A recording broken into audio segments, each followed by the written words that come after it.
So, welcome to the Tantruming Kids Regulate webinar.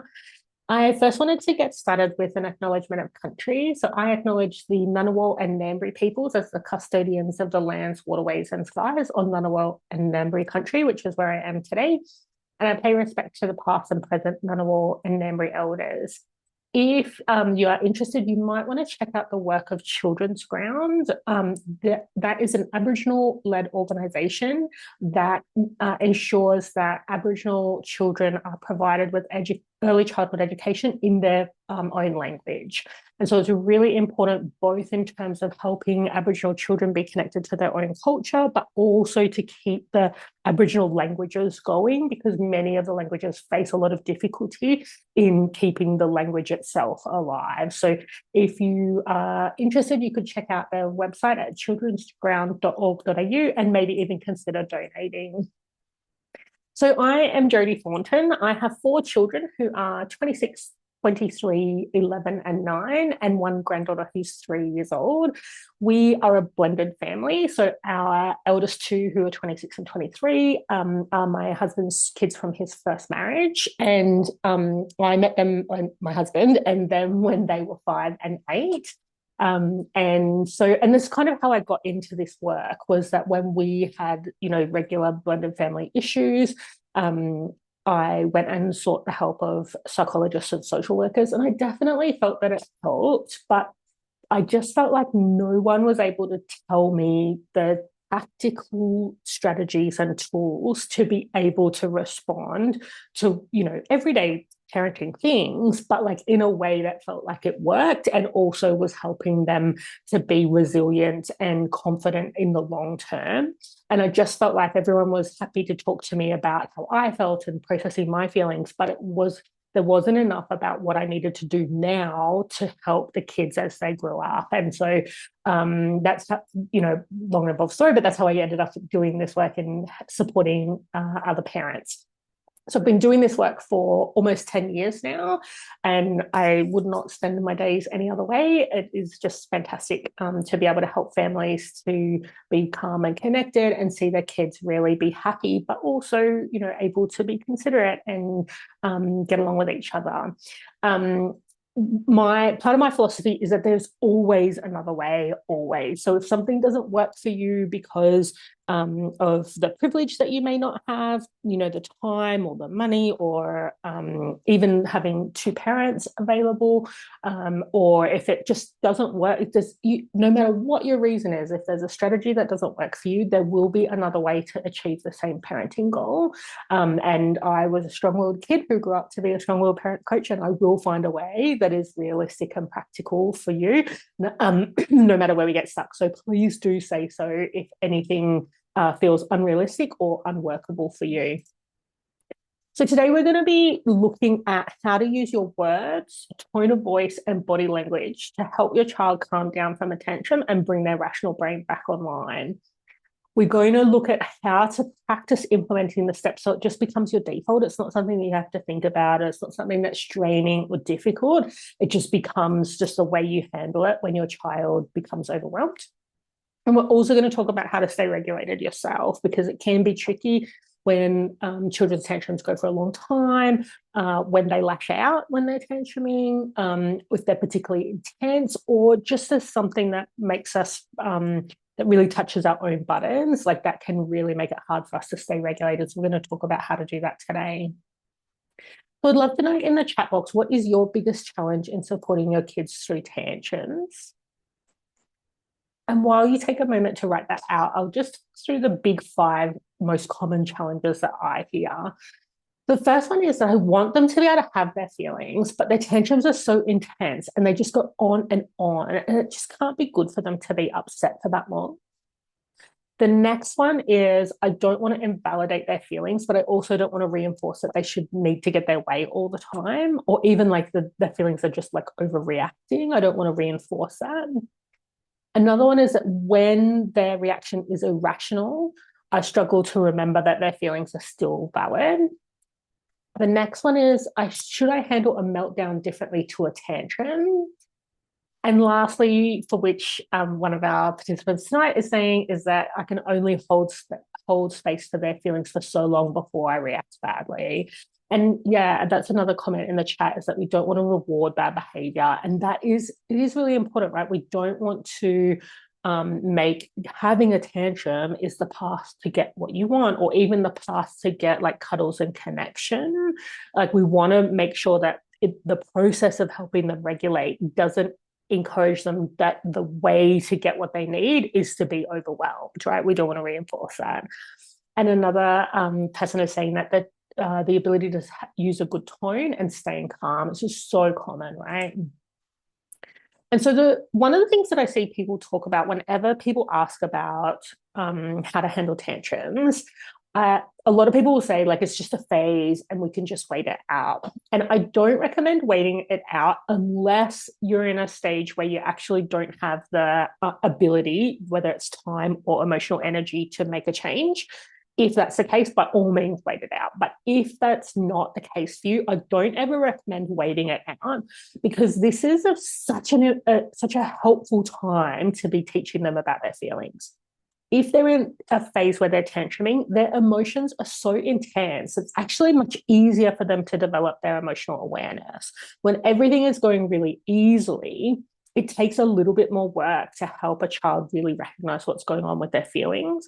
Whereas that intensity of feelings makes it really obvious. It's much easier for them to grasp, like, what is happening for me in terms of my feelings.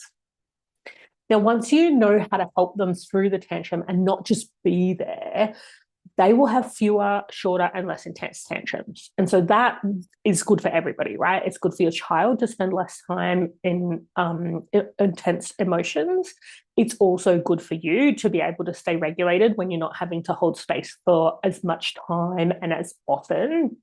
And I think it's also just makes more space for the rest of life, right? It really just makes it easier for our day-to-day not to be consumed by their overreactions or their overwhelm, right?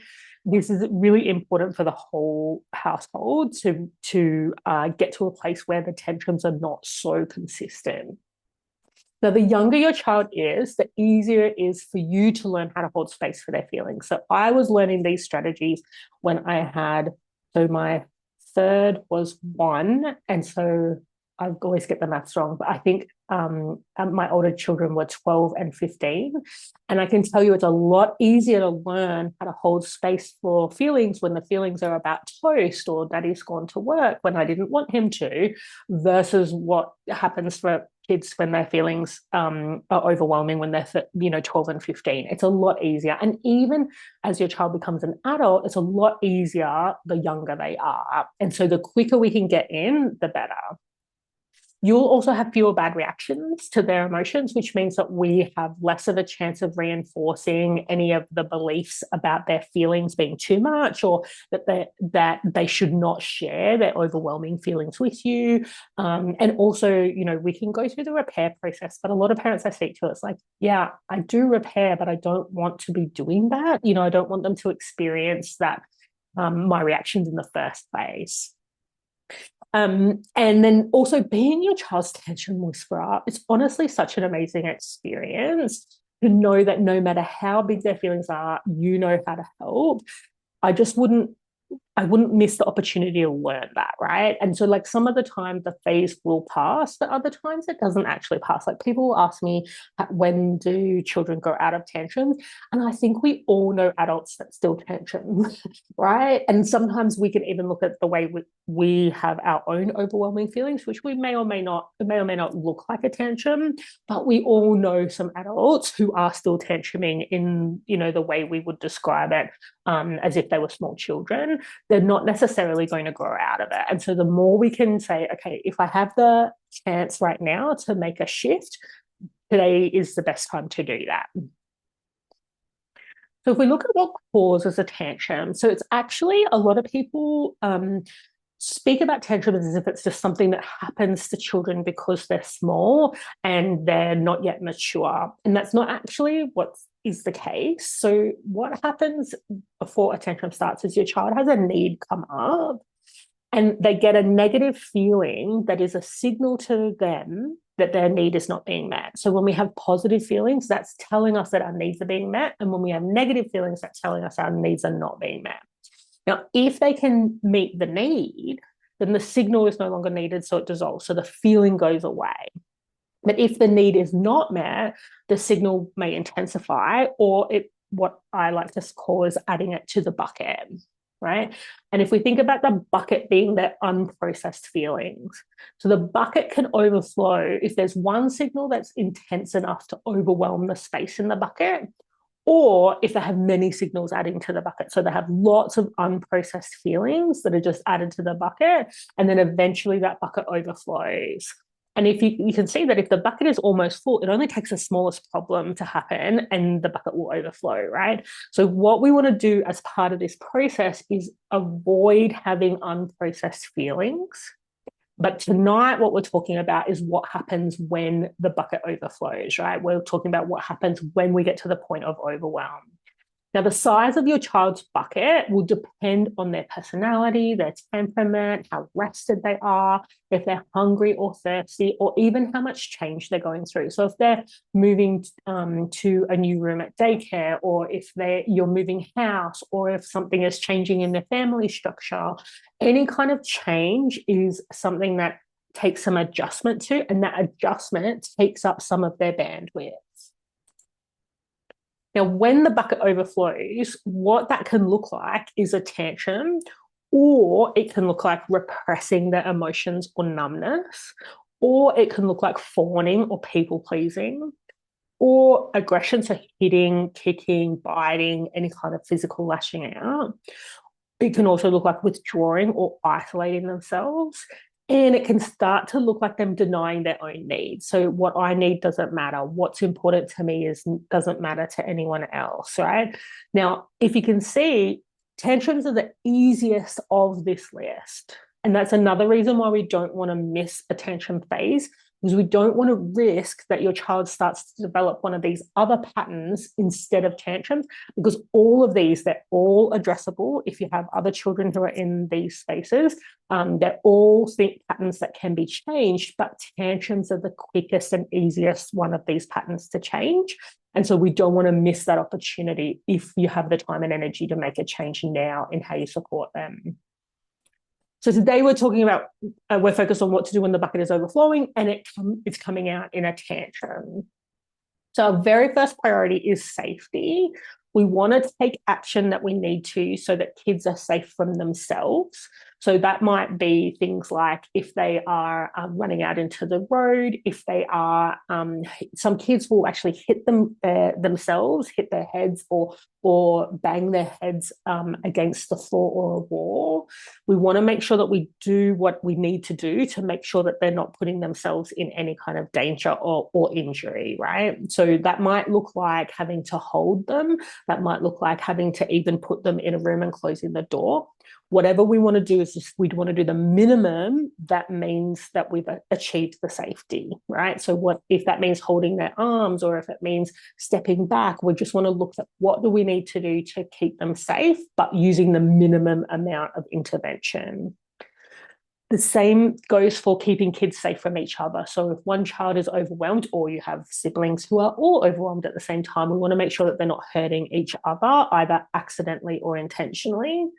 And we want to make sure that kids are safe from our emotional overwhelm. So if you are getting overwhelmed, so long as your child is safe, it is better for you to withdraw and regulate yourself and come back to try and help than it is to risk reacting towards them, right? We want to do that if we can.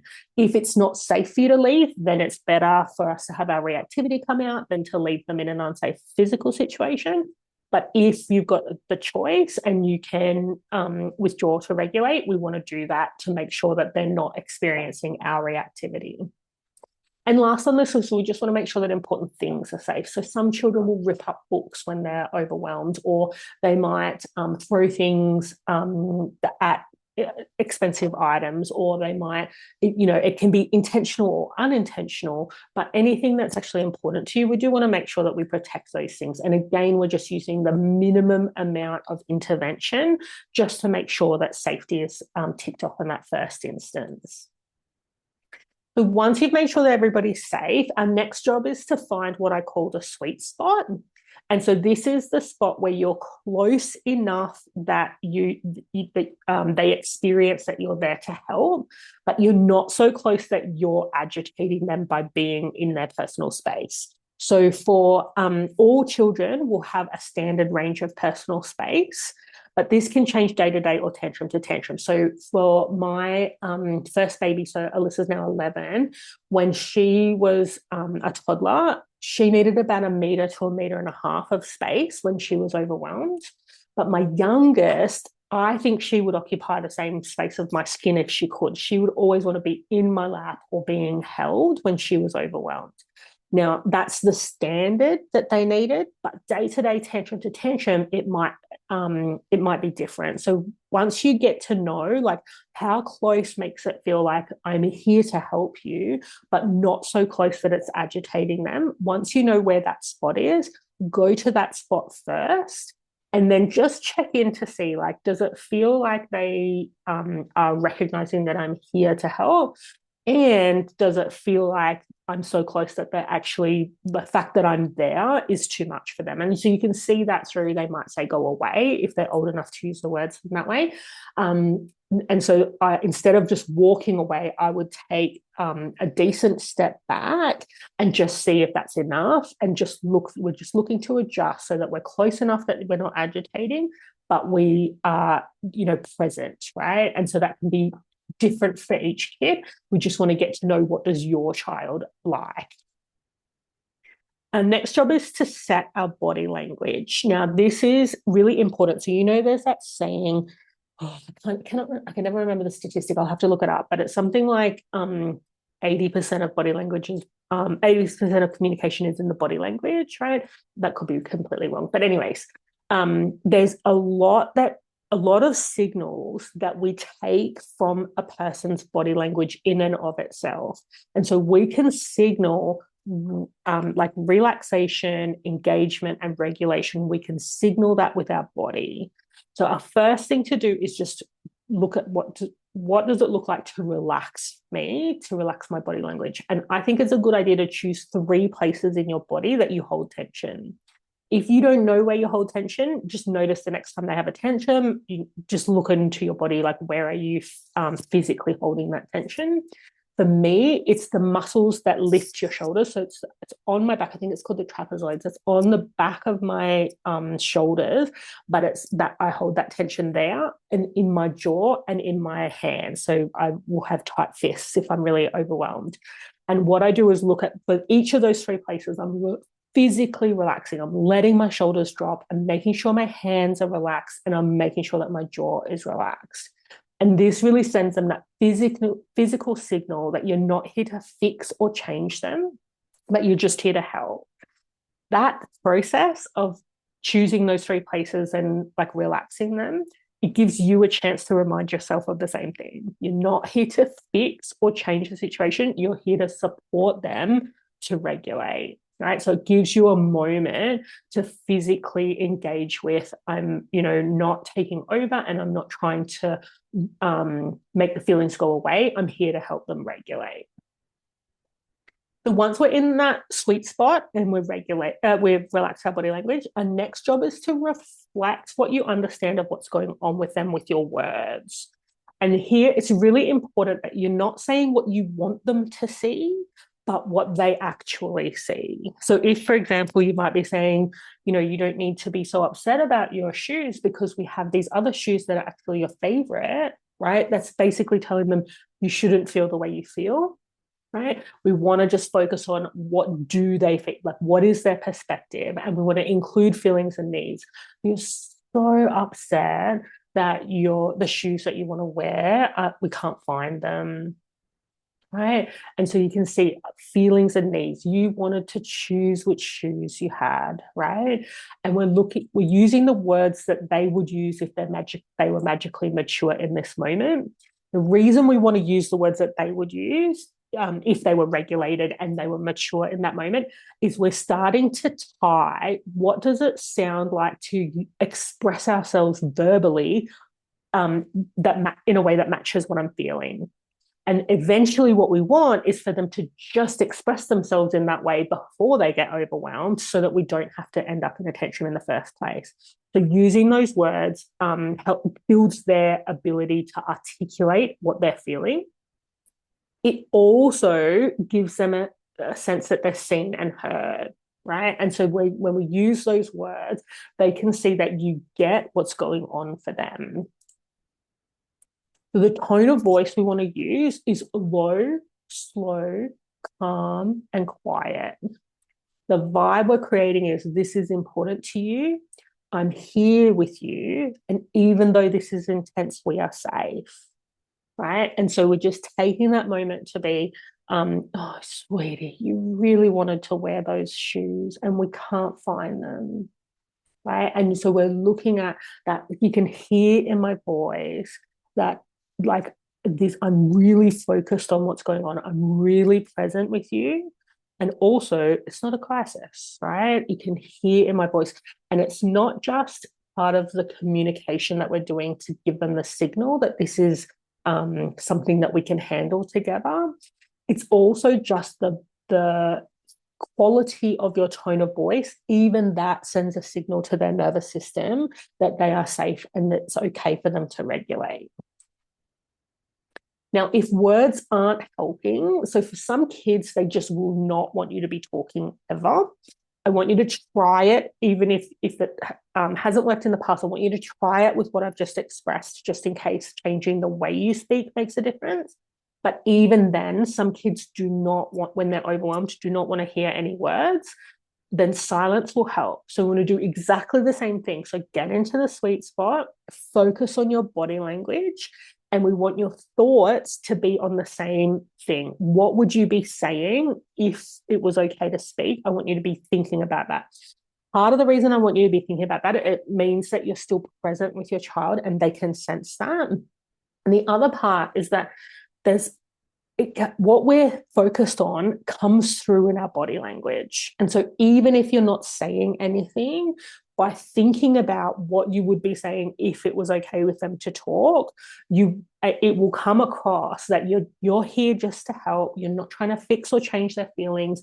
This is important. I'm here. We're safe, right? That message can come through just in your body language if we need to. Now, how long do we do this? Until either they calm, until they calm down. You're both clear on what they need, right? And so it's not about whether you understand what they need, but whether they feel held and get clarity, and preferably that they feel understood, right? So it's what's important. Part of what we're building here is your child's emotional awareness. They're understanding why they are upset, not just that they're reactive and getting overwhelmed and allowing the emotions to take over. We're helping them to recognize what's going on for themselves. And that's really important. So it's not just that you get it, it's that they get it and that they feel that you get it, if that makes sense. Now, if that's not always going to be easy, so sometimes, especially when you're implementing this in the first place, not necessarily quick. The very first time I tried this with my now 11-year-old, she was just under 2 at the time, and she would lose her mind every time my husband went for work in the morning. And he would close the door and she would just be on the floor in an enormous tantrum. The very first time I tried it, I got to the sweet spot. I relaxed my body language. I said, "You really wanted daddy to stay?" And she says, "Yes," and got up and walked off, and she was fine. Now, who knows whether that was just weird for her or whether it did really regulate her. All I know is it didn't always work that easily, right? So when you're first implementing it, it's not all, sometimes it will be easy straight off the bat and sometimes it won't. So it's not necessarily going to be quick. And so it's not necessarily going to be easy. So if you get to the point that you can't help anymore because you're emotional or you've run out of time, then we want to have an out, right? We want to have a way to, like, an exit strategy. And we want to reinforce, I can see you're upset and I want to help you, but I am too tired, or I am too busy, or I'm frustrated and I can't help you right now, right? And so you can see that we're expressing that it's not a problem that you're having feelings. And I would help you if I could. It's just there's something going on. So, like, it might be if I don't go and stir the dinner, it's going to burn. Or it might be my feelings are really big and I need to look after my feelings and I'll come back. Right. And so then you go, you do whatever you need to be doing. And when you can come back to it, you come back. So if you can regulate, that's great. If we need to let the tantrum pass because there's just not enough time and you just need to move on to the next thing, then that's what we're going to do. Now, if that happens and we can't actually help them to regulate until they get to be calm, the signal will come back. Those feelings will come back unless you resolve the need, the underlying need.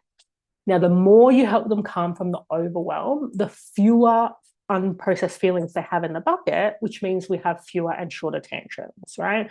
But to stop the overwhelm, we have to identify and meet the need. It's not enough just to tend to the feelings. It's like tending to the feelings is like emptying the bucket, but we're not turning the tap off, right? The tap is still flooding with water. And until we can turn that tap off, the bucket is still going to get overflowing and they're still going to end up back in a tantrum. But if we can't meet the need, we want to reinforce that their needs are important and we would solve it if we could.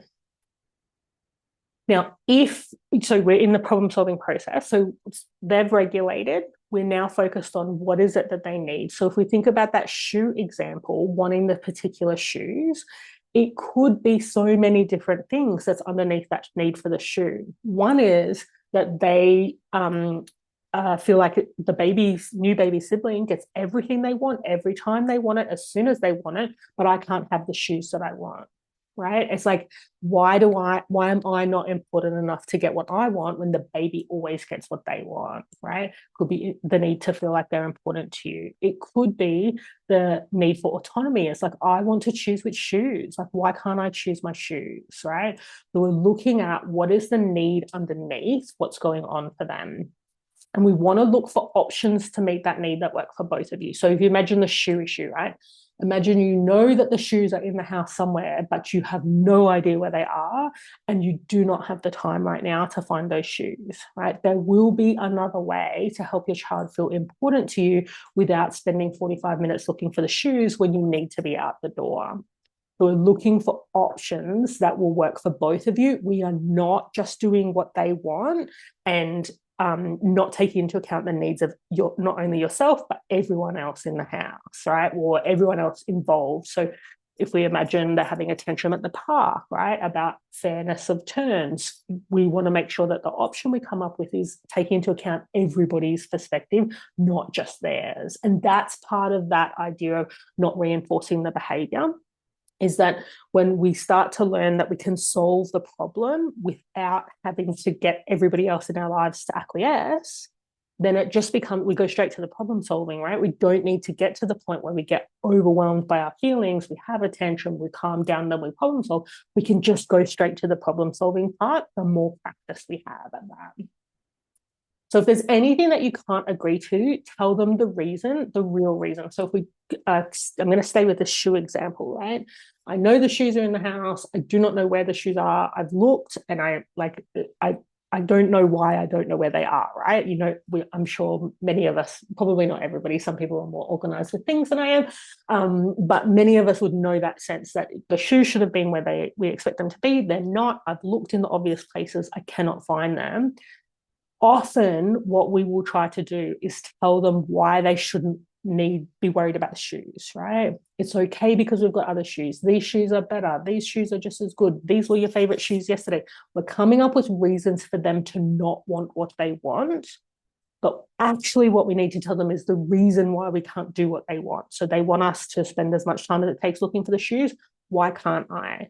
One reason might be we're running late to dinner at Nanny's house and everybody's waiting for us to eat. If we spend more time looking for the shoes, then everybody else's dinner is going to get cold. I'm so sorry, sweetie, but I can't do it right now, right? If it's it might well be that I'm frustrated. I've looked in all the places that I think the shoes should be. And to be honest, if I keep looking right now, it's just making me really frustrated. And I need to wait until I calm down before I start to look again, right? Whatever the real reason is, we just want to tell them this is the issue. Now, a lot of people will say my child is either too young to understand logic or my child will not accept that, right? The more they get, a lot of kids struggle with that kind of, this is just my reason, because we spend so much time trying to get them to be okay with our reason. And so they're thinking, no, no, no, you don't understand. I'm not okay with this, right?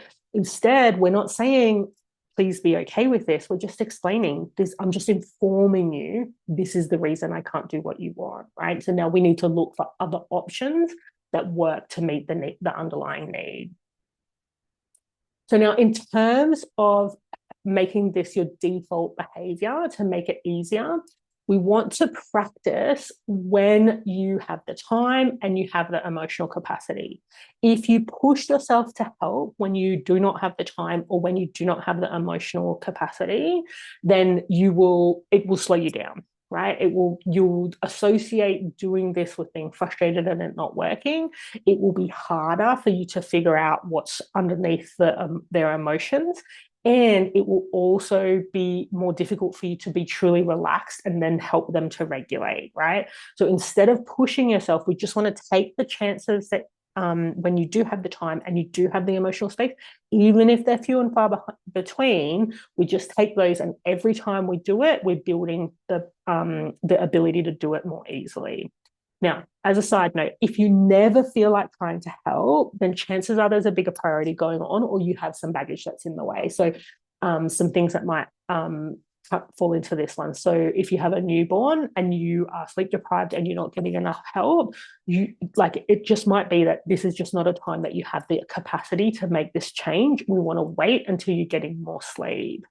You might, or there could be other issues that are going on that just need to take your focus. And if that's the case, we want to focus on those things, resolve them, come back to this when you next have the space. If it's the baggage, so if you're finding yourself thinking, well, if I treat it like this, that means that they're going to be the center of the universe and expect everyone to acquiesce when they're upset. Well, that's not the process, right? We just went through and showed that we're looking for options that work for everybody.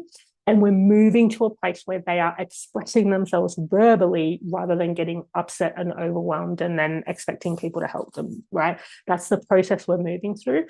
So we want to look at that baggage. Now, depending on what how you feel about that baggage, you could process that baggage with someone like me. Or you might, if it's something that you know is related to something deeper and more difficult, you may want to look for a psychologist or a counselor to help with that.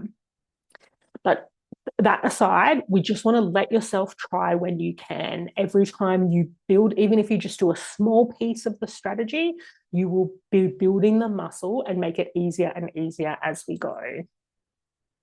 Now, if things don't go to plan, we want to do what I call a do-over. So we want to review specifically which moment you wish had gone differently. So when did you feel like you were off track, or when did your child feel off track and you didn't respond in the way that you wish you would have if you could have a chance to do it again? And imagine in detail what you wish you had done. So what words do you wish you had said? What do you wish you did with your body language? What tone of voice do you wish you had used, right? All of these things, when you imagine in detail, instead of, oh, I wish I'd stayed calm, if you actually go through in detail what you wish you had done instead, it trains your brain to be able to do it next time just as well as if you'd practice it in real time. You're building the neural connections of this is what I do when my child is overwhelmed, just by doing the review, right? That is really worth it. So anytime it doesn't go the way you wanted it to go through that imagination process to build those neural connections. So can you see, we're not trying to make your child better at withstanding their feelings. We're finding the root cause of the feeling and solving it in a way that works for everybody. Now, none of these skills are common in our culture. In our culture, we we want to say things like, you hear a lot of things like people saying, you are the sky and your feelings are the weather, right? That is not how feelings work. Your feelings are telling you about what you need. And so we want our children to learn how to listen to their feelings, but then take action before they get overwhelmed.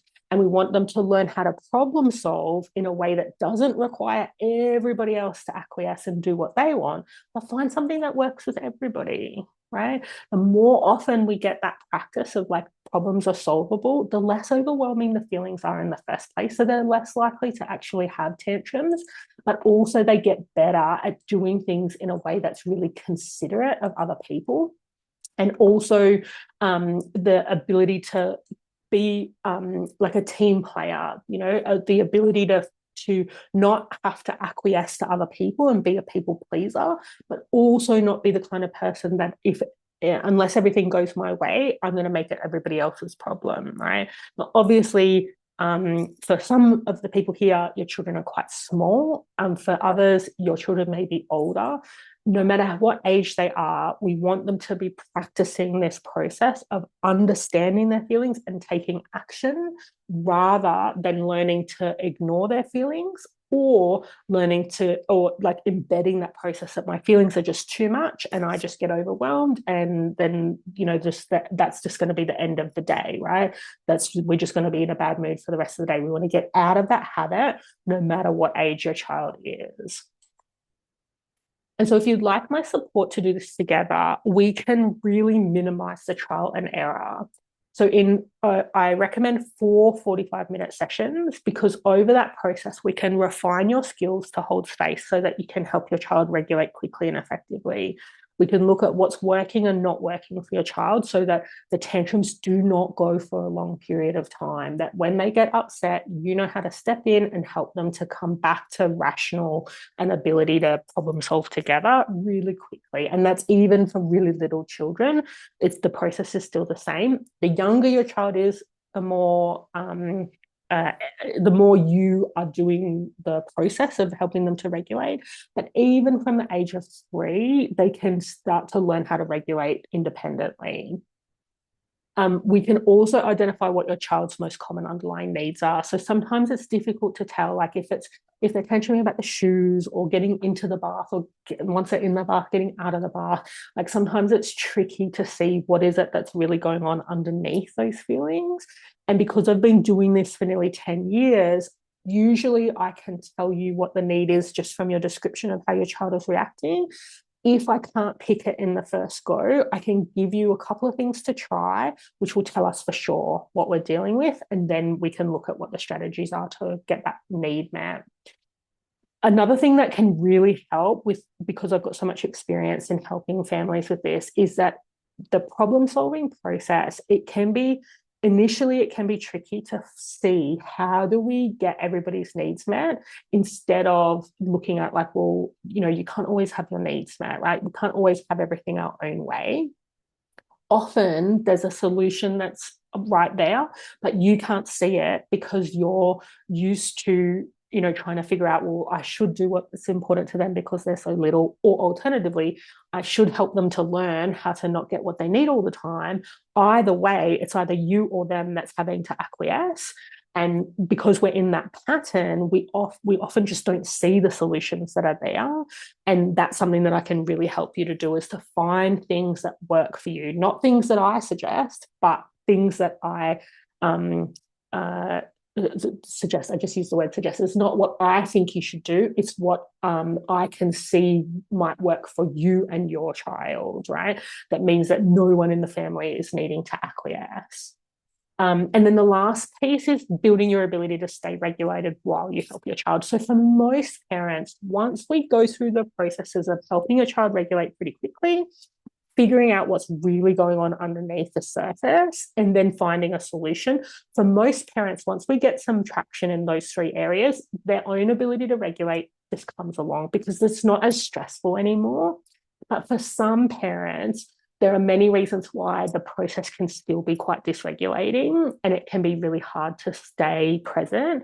And I have lots of ways to help you that we can find the way that works best for you, that is easiest, and most realistic for you as an individual to make sure that you can stay regulated through the process. And so for those 45-minute sessions, it's usually $597. But for the first people to book from this webinar, it's $197 for those 4 sessions. And you can email me to book that in. So I'm going to stop the recording. Thank you so much, everybody. I'm going to stop the recording and then happy to take any questions from anybody. And if you are watching this on the recording, please feel free to send your questions through on email.